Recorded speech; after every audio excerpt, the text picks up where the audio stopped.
How's it going, YouTube? My name's Jason Bowen, aka That Red Hoodie. And I'm a huge comic book lover, but for the love of God, can we make the movie stop?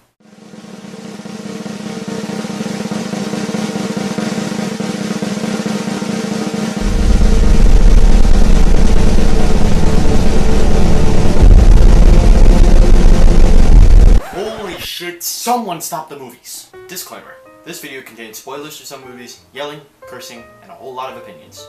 You've been warned. Alright, so as an introduction to this, I've loved comic book movies all of my life. I grew up on Sam Raimi's Spider-Man trilogy, Christopher Nolan's Dark Knight trilogy, and the beginning of the Marvel Cinematic Universe, with Iron Man, Captain America, Thor, and the Incredible Hulk. But god damn, do we really need this many in the box office right now? Last summer, I worked at a movie theater when Guardians of the Galaxy 2 was coming out, and I got really excited for the movie. And people would come up to me after seeing the movie and say it's great, it's better than the original, it's just as good as the original, you're gonna have a great time with it. Not to mention, ratings were really high for this, so I was all hyped to go into it. But then by the time I got in there, I ended up coming out of the movie going, huh.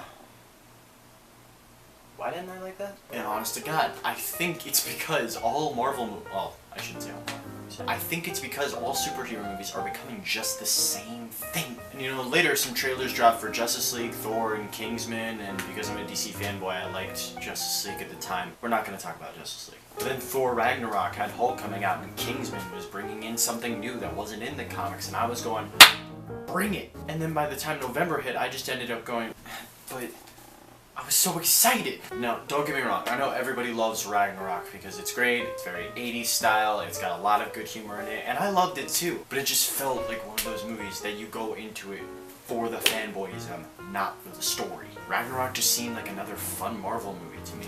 And as for Kingsman, the reason I didn't like that was just because it was very sequelitis. They tried to do a lot of the same things from the first movie, and only some of them really worked. Actually, speaking of Ragnarok, can we talk about Marvel for a second? The Marvel Cinematic Universe has a great lineup of films. You got even this year, Black Panther's coming up, and the final beginning of the end movie, Avengers, Infinity War, will be hitting theaters, blowing all of our minds, hopefully.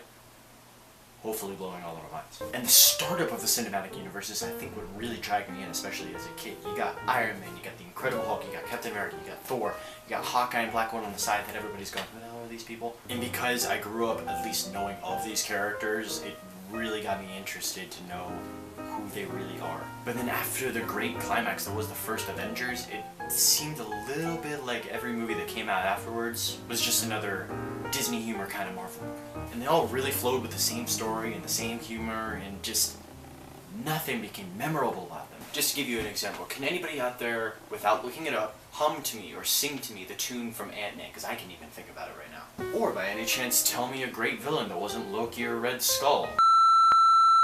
I mean, Ironmonger was okay, but then Thanos or Winter Soldier don't count, because Winter Soldier's a good guy now, so he's an anti-hero. And Thanos has yet to actually do anything besides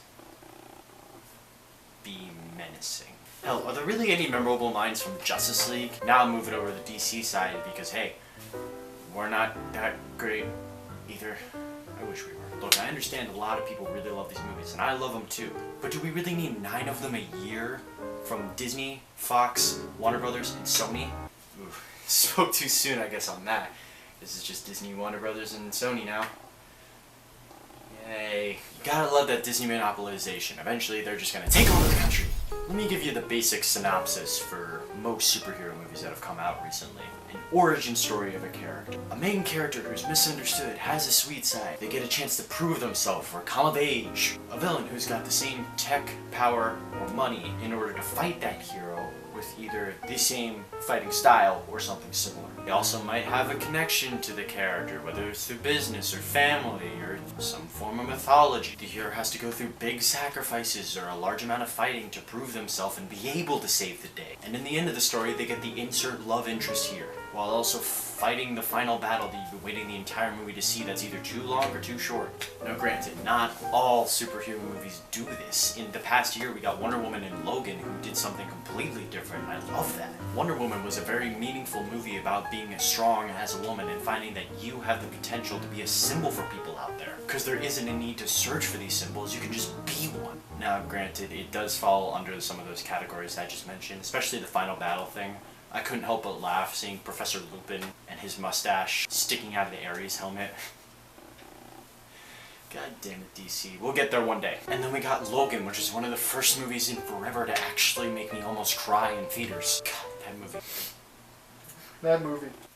And then Charles said how he finally understood Wolverine. And Logan had to bury him.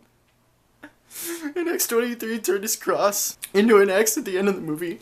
And I just wanted Deadpool to show up in the DeLorean and bring Wolverine back to life. When a man cuts his own budget from a film in order to continue producing it as a character he's been playing as for about as long as I've been alive, and he still stays that much in shape, and he cried in the final scene with the X, you have to consider him not only the manliest man alive who does theater, but also you gotta consider that that was a huge amount of heart put into a movie. So yes, even today, we still get some damn good superhero flicks. And I think it's because we don't necessarily get a quote-unquote superhero movie that it ends up being extremely good and memorable.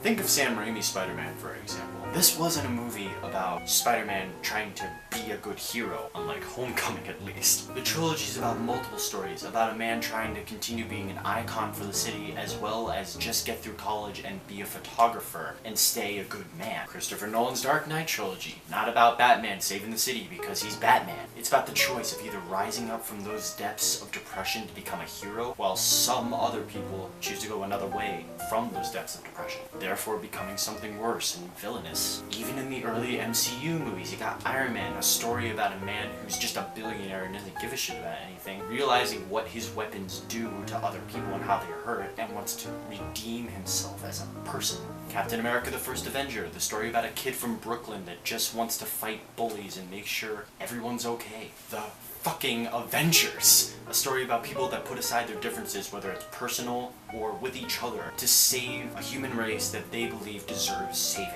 It's just those huge game changers that make it and are memorable and are honestly meaningful. And that brings me back to the main subject, why I'm irritated with it all. When those movies are so great, when there's so much passion put into those movies, it just seems like when there's not, when it's just made as a filler story or just made as another piece of box office budget, it's harder to have fun with. It just feels like some stories are cut, copy, paste, move on to the next movie. And it saddens me because it makes me feel like these studios either don't care about their fans or just want to make money. And unfortunately, I gotta say DC specifically. Wonder Woman was great, Batman v Superman and Man of Steel were okay, and I know there were two other movies. I don't want to talk about those two movies. Still got high hopes for Aquaman. Still got hope for Aquaman. And yeah, of course I'm gonna go to theaters.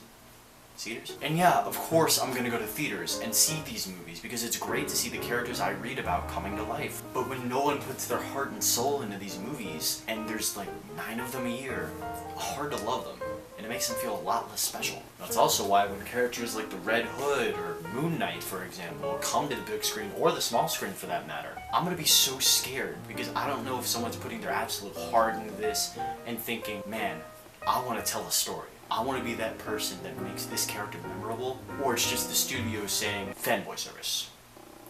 That's all we need. They'll bring the money to us. But enough of the rant. 2018 seems to be off to a great start. We got Black Panther coming out soon. That looks great. Avengers Infinity War, the beginning of the end of the MCU build-up for so many years that I've loved and grown up with. Deadpool 2 looks funny as hell, as per usual. Ant-Man and Wasp seems like it's playing around with that getting big and getting small concept with a bunch of objects rather than just Ant-Man and Wasp. Aquaman is coming. Venom is also coming without Spider-Man. Oh boy.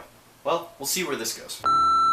Anyways guys, thanks for listening to me rant. I promise I love these movies just as much as the next guy, but sometimes this whole superhero movie spiel just seems a little tiring, overused, and I'm just begging to see something new and interesting brought to the table. And I know that's difficult. I know it's difficult to be creative. I've dealt with difficulties being creative. But if you can't be creative in one field, try another field. The superhero movies are gonna bail out one day. The whole fad's gonna bail out one day. Then there will be some other fad that's gonna take over the box office again. And then superhero movies will have another meaning. And that's all from me. I'll see you guys next time. Cut, Brent, check the picture.